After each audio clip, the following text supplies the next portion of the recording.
Hello everyone ဒီနေ့ကတော့အိမ်မှာဝတ်သားနဲ့မုံညင်းချက်စားဖြစ်ပါတယ်စီကတော့မထည့်ထားပါဘူးဝတ်သားထွက်တဲ့စီလေးနဲ့ပဲလေးနေအောင်ချက်မှာပါပြီးရင်တော့ချင်းထည့်ပါမယ်ချင်းထည့်ပြီးတာနဲ့ငြုပ်တိ6လေးထည့်ပါမယ်မုံညင်းဆိုတာဓာတ်ကြိုက်လန်ပါဒီတစ်ခေါက်ကအဖိုးလေးနဲ့ရလို့ဝယ်လာဖြစ်ပါတယ်ဝတ်သားသူ့စီနဲ့သူအီဗီဆိုတာနဲ့ကြိုက်လန်လေးတွေထည့်ပါမယ်ပြီးရင်တော့စားချုံမုံချက်သားမုံခရုစီနဲ့ငယ်ထည့်ပါမယ်ပြီးရင်တော့ဝတ်သားထွက်တဲ့ရေလေးနဲ့မုံညင်းထဲမှာနေငယ်ပါတဲ့ရေလေးနဲ့ပဲသူ့ကိုချက်နေအောင်ချက်ပါမယ်လေးနေအောင်ချက်ပါမယ်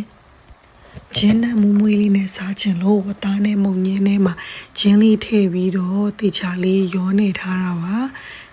ဂျင်းနဲ့လေးမူမွေးလေးနဲ့ဆိုတော့ပို့ပြီးတော့စားကောင်းပါတယ်ငြုပ်တိချောက်ထည့်တဲ့အတွက်ကြောင့်မလို့ငြုပ်တိချောက်ကလည်းဆက်ဆက်လေးနဲ့ဆိုတော့ဟင်းမြစားမြင်ပါတယ်အရန်စားကောင်းပါတယ်လှုပ်ရှားကြည့်ကြပါရှင်အားလုံးကျေးဇူးတင်ပါတယ်